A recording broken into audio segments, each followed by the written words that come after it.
Hello YouTube.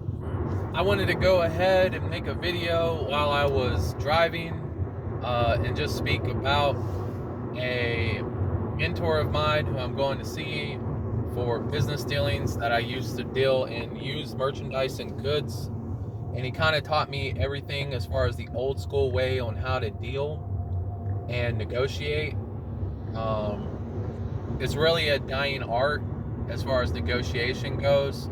Uh, Numbers crunching and open source data is really becoming like a huge market for companies in general to exploitively strategize for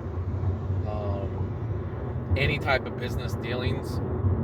And that's what I got my degree in, was data analytics. And I wanted to, tribute this video to him, as he's been under the weather, and I haven't seen him in a long time, which I'm going to be making a part series if this ends up getting any amounts of views, 1 view, 2 views, as far as how to open up your own video game store slash pawn shop, which I think would be beneficial to society, and specifically as far as pawn shops goes. I've only worked at a pawn shop before. It was a jewelry pawn shop for about like 3 months before I opened up my video game store, and I will go into the intricacies and details of pawning items and selling goods and buying goods with my video game store series collection, video collection, I would say, which will be for another video, like I said. But this video is a tribute to my old buddy, who is basically under the weather. And as far as his life and long journey, I want to share some stories about him. And if they're interesting, cool. Hopefully, of course, I can share more stories as far as it goes. So, as far as dealings go, I ended up buying a store. This is my first major deal that I made with him. It was a $600 deal that I made with him that he made a killing off of, which he had a store, he had the infrastructure, and that's another thing as far as I wanted to go into, as far as what things you should do as far as infrastructure goes, as far as logistics goes, as far as monetary cash flow goes, and other things with the video game store idea slash card shop slash collectibles store. But as far as this story goes, I wanted to give you a story about my dealings with him that I believe was a business mistake.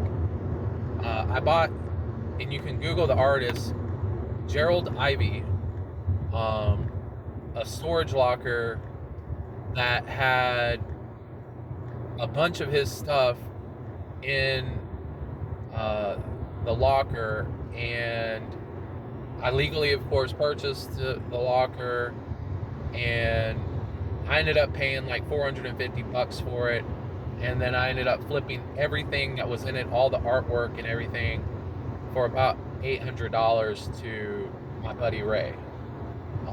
We'll call him Ray, of course. So, and as far as the dealings go, to me, I'm like, I made a little bit of effort. I was able to liquidate to this guy who is a liquidator, but there were thousands of art pieces that he had for prints of Gerald Ivy, and it was primarily, without being too impolitically correct, I guess, black art. I guess would be the term, which, you know, subsection of the art, African American art, I wouldn't say, because there was not really the African theme to his art style. There was really a general purpose art style for everything. And overall, I made probably about $1,200 on the deal because I ended up hiding pieces from my liquidator, as far as pieces from the artists that I thought were valuable. And as far as his network goes, it's unknown how much money he actually made off this deal, but every single time I gave him a piece, it ended up going missing. And this was probably one of the biggest deals of his life as far as artwork goes, for the steal of a price that I gave him. And if I would have networked more appropriately within the artist community, I believe I would have made more of a killing off of the deal. But me and myself, I'm always looking for the quick flip, and I got to move on to the next one. Which there are certain things that I personally specialize in, which are comic books. Not so much. I'm not a comic book collector per se, but I have my knowledge base as far as comic books, video games, CDs, DVDs, VHS, which are dead. VHS are completely dead now. Don't even think of getting into them. You can try to get into them, but you're going to be stacked full of bricks before you end up making any money whatsoever. And there's a really niche market for VHS tapes, I will say, that some people still collect them. And I don't want to get into the specifics because that would be a part of another series that I would be doing as far as collectability and what I believe in the market for these specific niche markets would encompass, that I can just totally, delve into. And as far as authenticity goes and whatnot, those are another things that we can do. Let's continue on to the story of the Gerald Ivey artwork. Basically, I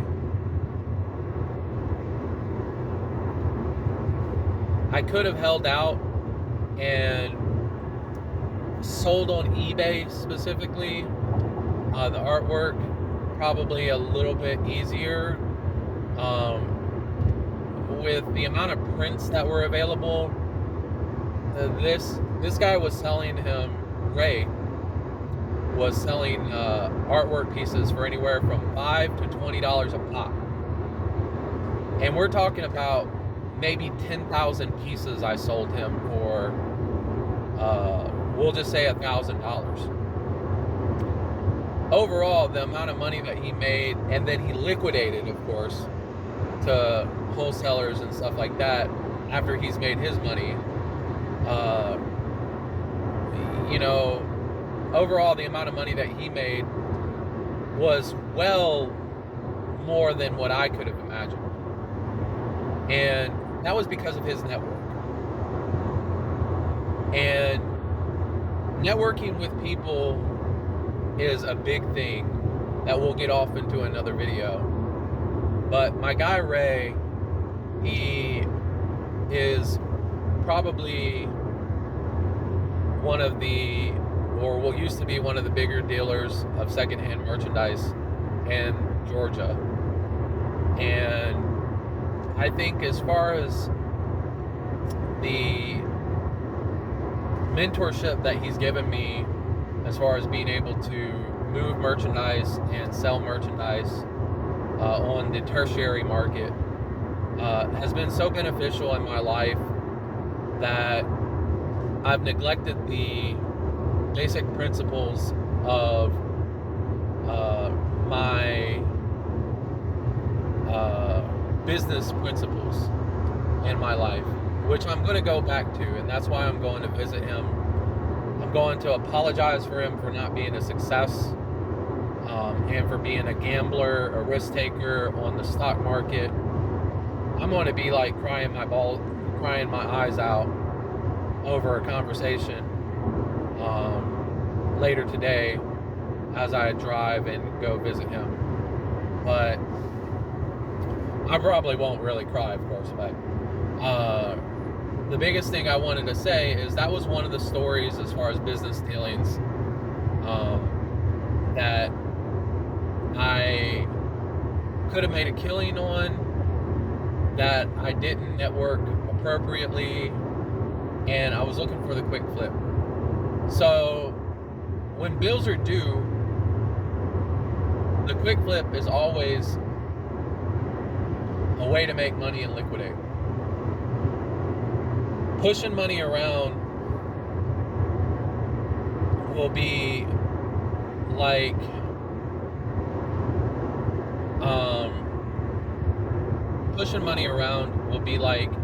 as far as cash society goes, when you're dealing on the legal aspect of it, moving merchandise, you really have to think about what your bottom line is for your profit margin. And if you turn $100 into $200 that you could have turned into $1,000 for waiting over 6 months, now that's something to be said. Are you in the business of doing that? Well, let's say that you have an opportunity cost. This is a hint of what I'm going to go into as far as some of my business dealings and as far as some of my strategies that I wanted to explain on future videos. But this is just a piece of the pie that I wanted to explain. If you have an opportunity cost of flipping a merchandise, $100 that you bought for $200, then take that over a day, because if it's going to take you 6 months to move that same piece of merchandise for $1,000, your opportunity cost for using that $200, you can find a deal in the next week that you can turn that $200 into $400 and that $400 into $800 over a period of a month. And from that month, you have that $800 you can turn into $1,600 or $2,000 with some small little pieces. Maybe you bought a $100 item here or a $50 item there.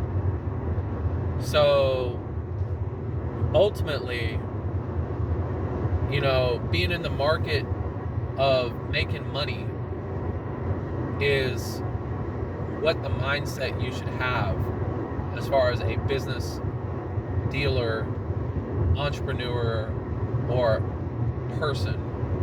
You should be in the business of making money. And this is something that I'm going back to my roots. I'm going to, of course, go tell my mentor, of course, that I've gotten myself into some large amounts of debt, of course, buying a house and all that. But, you know, being able to live and eat, that's another thing too. You got to be able to live and eat. So ultimately, I wanted to leave you with the Gerald Ivey story and potentially more stories in the future.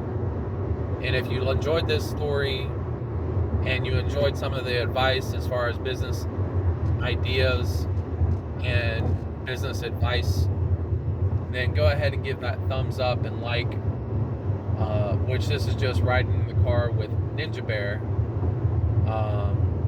which I may, of course, decide to do something a little bit different next time. So maybe something with some graphics and everything else, and become like a Graham Stevens or something.